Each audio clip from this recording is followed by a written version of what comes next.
Thanks to the support as a channel member, Russ Eddy. No, I agree. This natural light is weird. I'm not going to make a habit of doing it. It's very, very odd. Needs must. I've got the air conditioning hose hanging out the window. On the note of difficult recording circumstances, Mrs Wearmouth, I just wanted to let you know, and if anyone else is listening in, I guess they could take note of this information as well, but specifically, Mrs Wearmouth, this is a message for you, that my summer video schedule starts tomorrow. For the next 6 weeks, there's going to be one video a day coming out on the channel. It's going to rotate back and forth between home and Bourne each day. Yeah, that means you only have to do half the amount of work you normally do. Yeah, enjoy your summer, Mrs Wearmouth.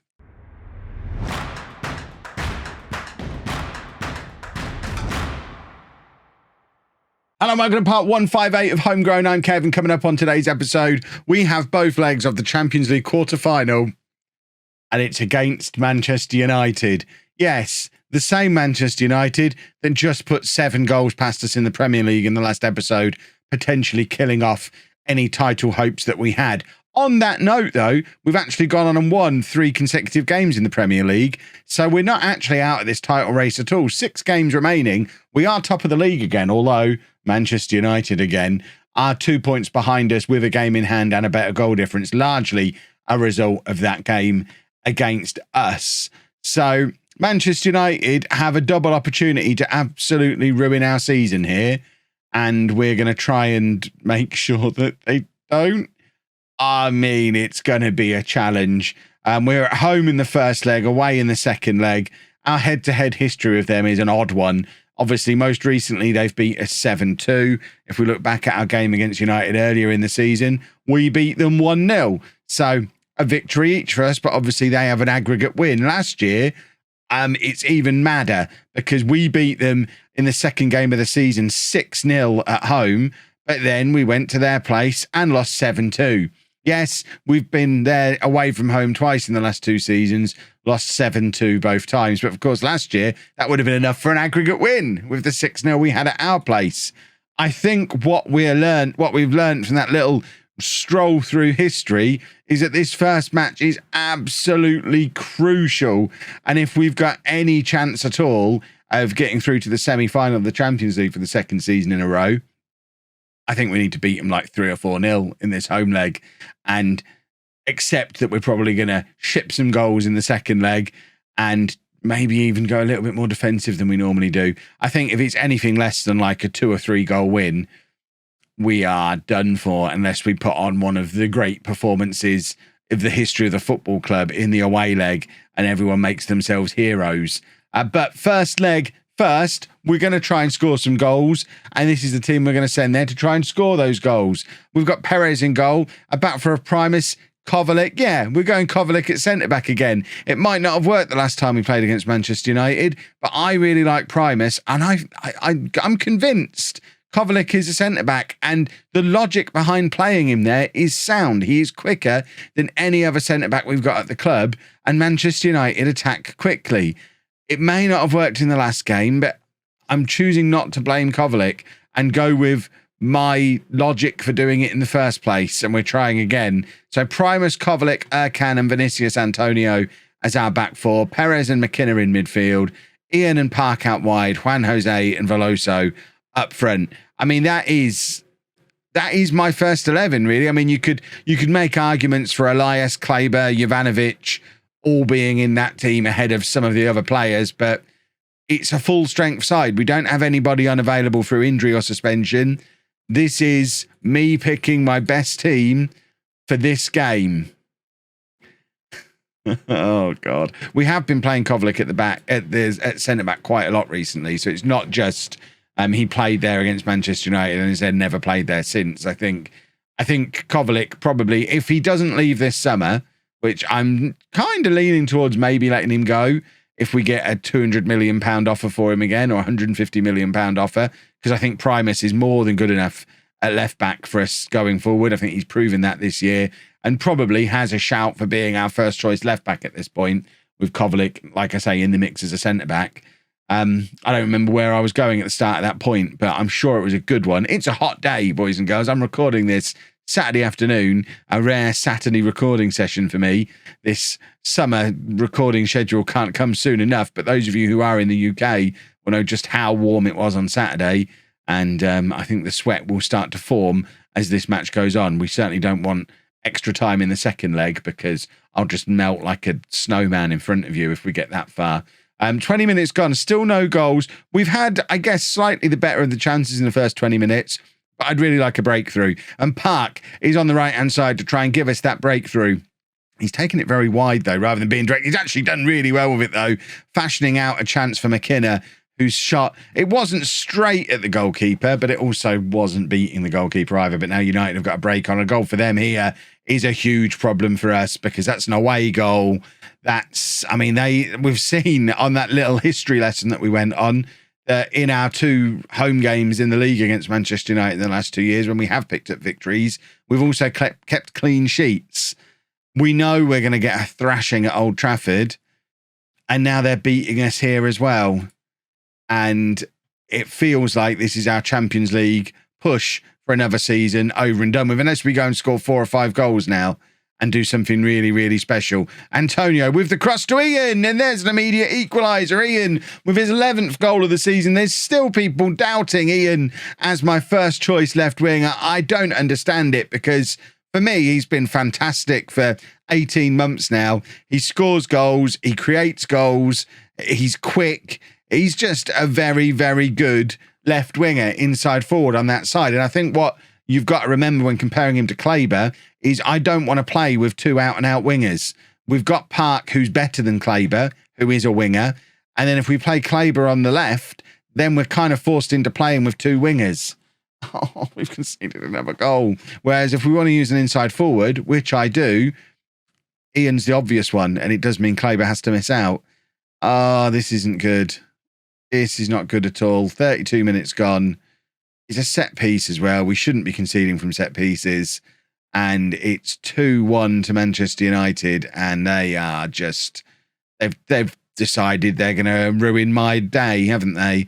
Ian, again, on the left, drops to Perez. It's a very tantalising through ball from Perez, but unfortunately, the man nearest to it was Juan Jose, and he's far more used to being the man providing that kind of pass rather than knowing what to do with it. But Veloso does know what to do in those kind of situations, but their goalkeeper, it looks pretty good. He's made some very, very good saves in this game already, and that's going to be difficult for us as well. Right, United are in again. Perez makes a save.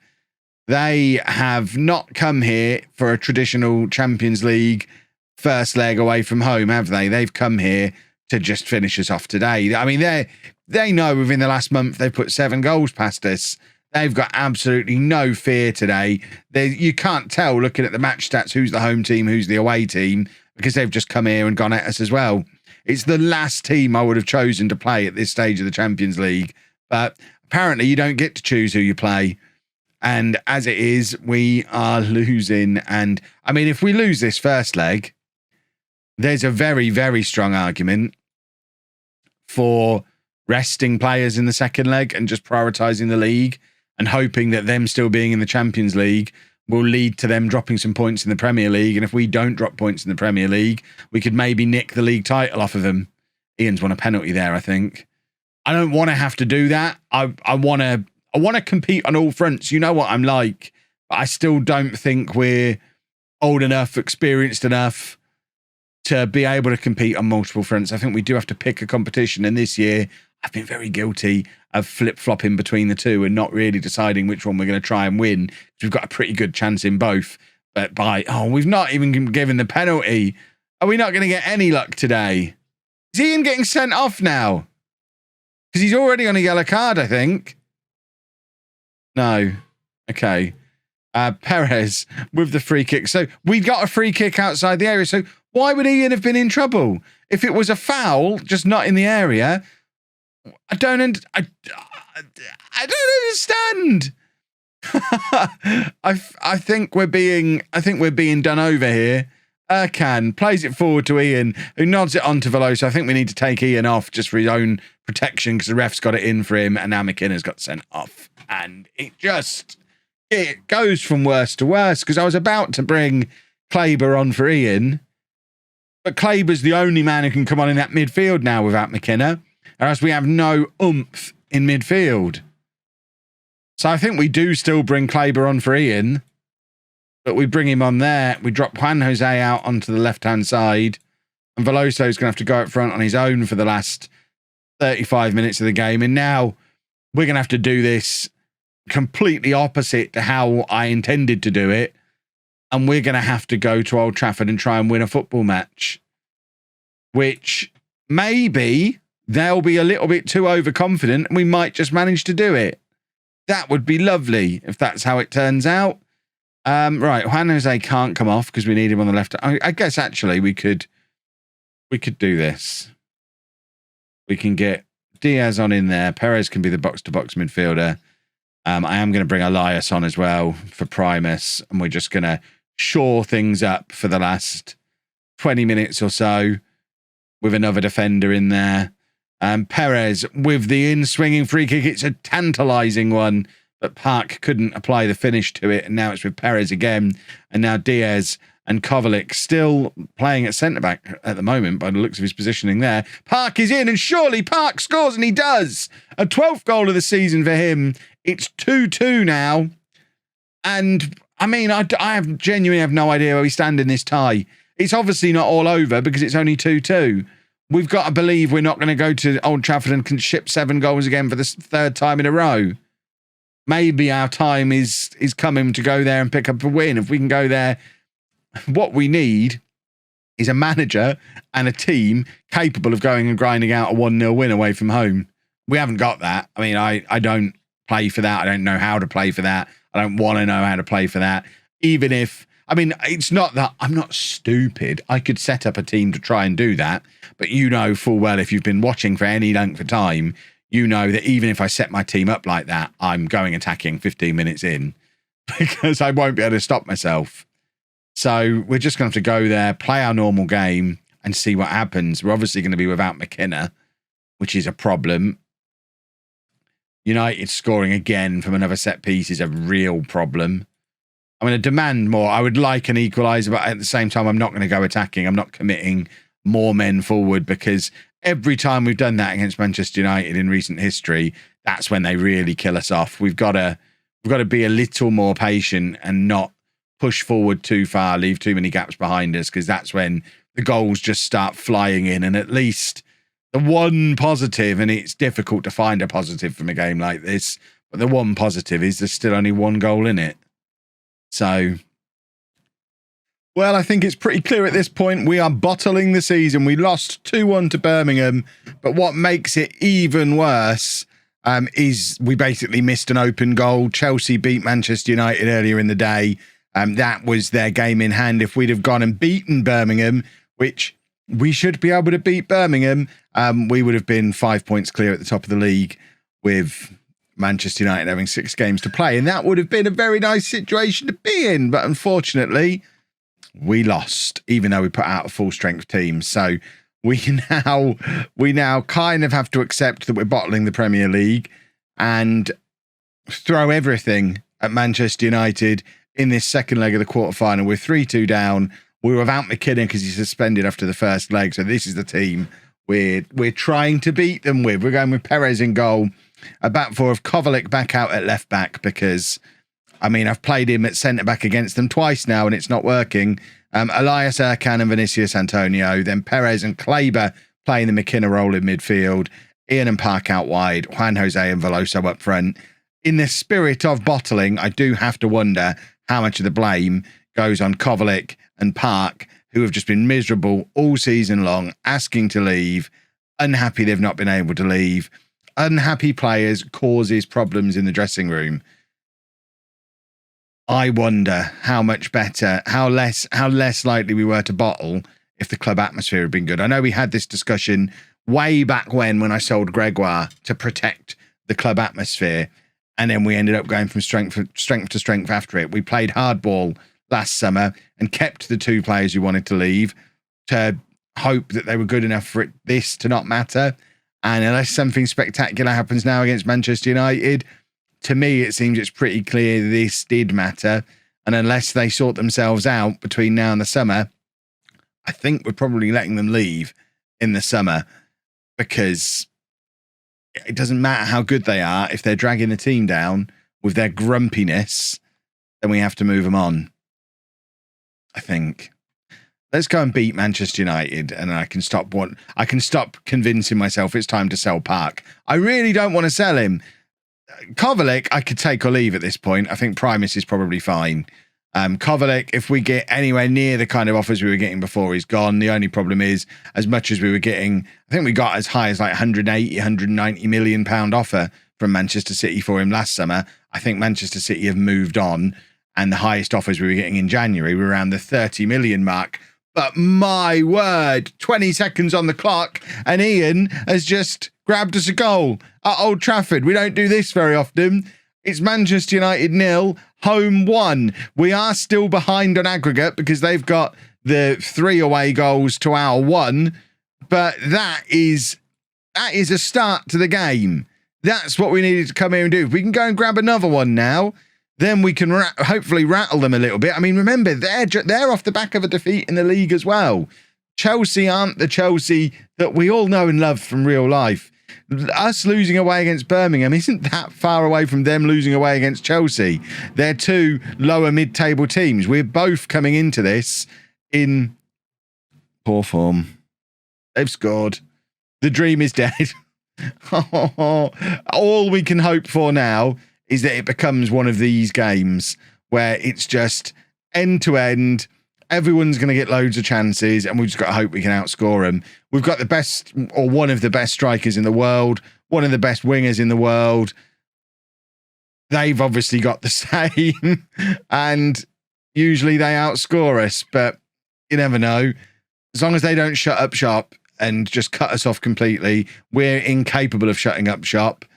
It's certainly going to be an interesting match to watch for the neutrals. Q, no more highlights and it finishing 1-1, no matter what I throw at it. Elias, playing it forward to Kleber, and now Kovacic to Ian. Another goal here would be delicious. Elias to Erkan. We're knocking the ball around quite nicely. Perez finds Park, who just ruins his fullback and goes on a run, and Park bursts into the area, and he should be putting that in there for Veloso. I think he's had a shot there when... Give it to Veloso. I mean, Veloso has just disappeared during these last couple of games. I had to substitute him against Birmingham because he was playing so poorly. He was nowhere in that first leg. Now is not the time for him to have a dip in form. We've relied on him to get us to this point. We've relied on him for so long. And now he's decided he's just not going to be any good. What's going on here? Not scored now. This would be 4 games without a goal. I don't ever remember him going 4 games without a goal. He did there. But he didn't play in the middle one. This is unheard of for Sandro Veloso. Statistically, he must score a goal in this second half because he doesn't go this long without goals. Perez, big free kick into the area, just asking questions of everybody. And frustratingly, like every time we play against United, whenever we ask those kind of questions, their goalkeeper's like, yeah, I'll have that. That's easy. I can deal with that. Antonio with a good clearance. Veloso plays it back to Juan Jose, and now we've got a counter-attack on here. It's with Ian again, who is always dangerous. Plays it forward looking for Veloso, but again, he doesn't look sharp. Doesn't look like he cares. I mean, he does care. He's just in poor form. Maybe he's a bottler. It would be a shame if he is, because he's so good. But if he disappears in these big games, then we need a better striker. We need one who's not going to do this in big games. Prove me wrong, Sandro. Now is not the time for this nonsense. We're going to give it into the hour mark and then we're going to go attacking. The only problem is the last 2 times we've been here at Old Trafford, it's been relatively tight until we went attacking, and then they just started to score for fun. It's like they're waiting for us to do it. But we need 2 goals, so we kind of have to, I think. Erkan lumps it forward. It feels like there's a United goal coming, and if it does, then, I mean, I think we're done. Although, I mean, to be fair, the situation hasn't actually changed. Let's not be Mr. Negative. The linesman looked like he had his flag up there. I don't think he has. we still just need 2 goals. We needed 2 goals before that. We need 2 goals now. Previously, the 2 goals win us the tie. Now the 2 goals get us to extra time. But it's still the same situation. We just need 2 goals. We can score 2 goals in half an hour. We're capable of that. We're very capable of that. Kleber is shattered. We bring Diaz on to play in there. I've got to leave Veloso on because he's Veloso. Or do I make a massive call and bring Francisco on? Or Jovanovic? We're going to give Veloso 10 more minutes. And he's got to just do something. Somebody's got to do something. Antonio is now broken. This is the problem with us not rotating in the league. Everyone's now tired. When maybe on another day they have enough to give us the final push now. No, Veloso's coming off. We're going to bring Francisco on. That's our final change. We've taken off the top scorer in the Premier League the last 2 years running because he's been so disappointing. And we just hope Francisco shows what we know he's capable of doing.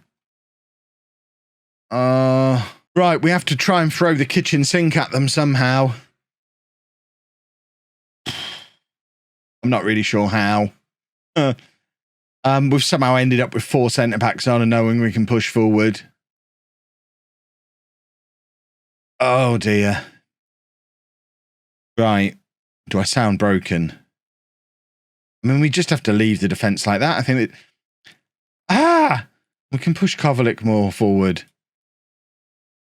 We can push Park more forward. Come on, boys. How tall are you? Are you up for corners? No point. We've gone very attacking. We need 2 goals.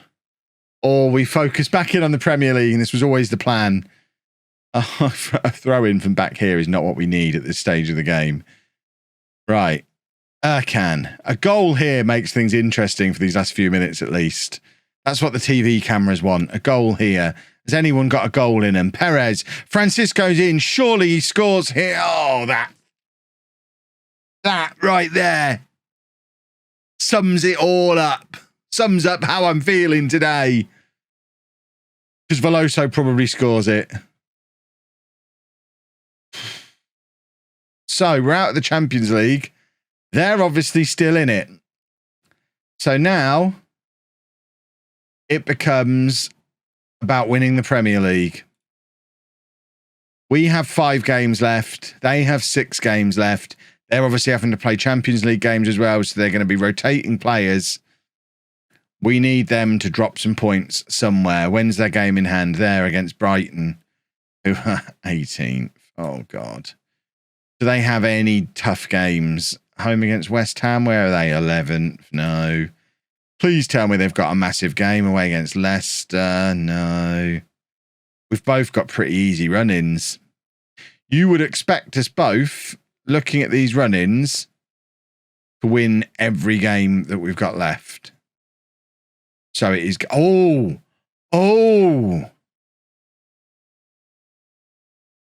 Last day of the season, they're away against Manchester City. We just need to win every game we have left and then cross our fingers. If you've enjoyed that, please make sure you leave a nice big thumbs up on there for me. Subscribe to the channel for daily Football Manager videos. And thank you very much for watching.